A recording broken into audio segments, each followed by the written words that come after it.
I'm joined now in the studio by Stephen Greensted from Britain. Welcome. Thank you very much. Talking about marketing communication in today's world, is it more difficult than it was 5 years ago? Depends on whether you're frightened by digital marketing or not, because the big change, of course, has been digital marketing. Are people frightened by it? I think quite a lot of people are, and I think a lot of that is to be found in advertising agencies.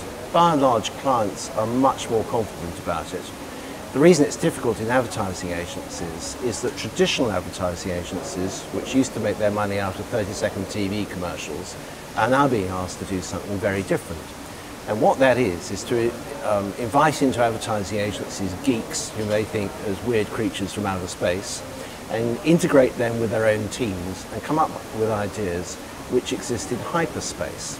And by that what I mean is that the media that they use, so that's things like Facebook and the internet and so forth. It's become very fragmented, hasn't it? Very fragmented, and it's just electrons. And it's a lot cheaper as a result, so the agencies aren't making as much money. Well, that's not good news for them, is it? It's not. And what they have to do now is to find ways of making money out of digital. So the old model, which used to produce a lot of money for them in TV advertising, is broken. So what model is coming, basically, when it comes to finances, for example?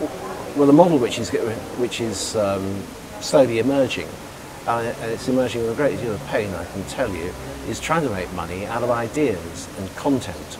So in other words, if you get a brief at an advertising agency now, that brief may ask you for an idea capable of being used in all sorts of media. Burger King's Whopper Sacrifice is a very good example of that. If you want to see it, go to YouTube and just type in Whopper Sacrifice, and it'll give you an idea of what you can do with a powerful idea on television. The problem at the moment for agencies is that their cost base is very high. They haven't really slimmed down. Many of them are owned by multinational companies such as WPP or Havas or any number of the American groups, and they haven't got their cost bases down either. So with a decreasing amount of money coming in and their costs high, they're all facing very serious problems. So that's the biggest challenge for them? That is. How are they going to deal with it?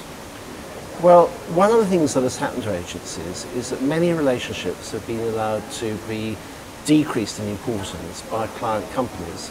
So agencies aren't really represented at board level any longer. And an example of this is that marketing directors, especially in the UK, I'll come back to that in a minute, don't have a very long tenure of office and aren't any longer on the board. That's right, they're not on the board any longer. So you might find an HR director or an IT director on the board of a multinational, but not the marketing director. Now in the UK, the average tenure or the average length of time that a marketing director has is 23 months. So it's very difficult actually to make any sort of, well, it's just under a couple of years. It's very, very difficult to make a worthwhile contribution to the sales effort. And that's one of the reasons. But basically this world is a short-term world. I mean, it's getting shorter and shorter, isn't it? Absolutely. And the average money that's paid to a UK marketing director is only about £75,000. So of course there are some who earn a lot more than that. But the ones who earn £75,000 are put through a lot of pain. The £75,000 is about 90,000 euros. I don't know what it is in zlotys, but it's not a lot. How do you think the consumers as such have changed in the course of that process of shift from traditional media to digital? They're in charge. Absolutely brilliant. A lot of the new media is owned by consumers. It's not owned by media contractors any longer. Like what do you mean? Well, Facebook, for example, or Twitter, or they're not controllable. You can't pay them to build an image or something like that. That's dangerous in many ways to the marketing industry, isn't it? Well, it is and it isn't. If you've got half a brain, it's pretty easy to think of ways of starting to have a conversation with people on a very respectful basis. In their own bedrooms and their sitting rooms, where they're sitting on a chair in front of their computer and are happy to have a conversation with you on an equal basis. It's completely different to having somebody sending a 30-second TV commercial down a wire to you, whether you like it or not. Where do you think we will be in about 5 years' time when it comes to marketing communication? It's going to change again. It's changing very quickly. Last weekend. But do we know where we are going now? We do, but if I'll just tell you something which happened last weekend in the UK. Facebook got a higher percentage of hits on the internet than Google did, and Google was the market leader. So profound change has happened.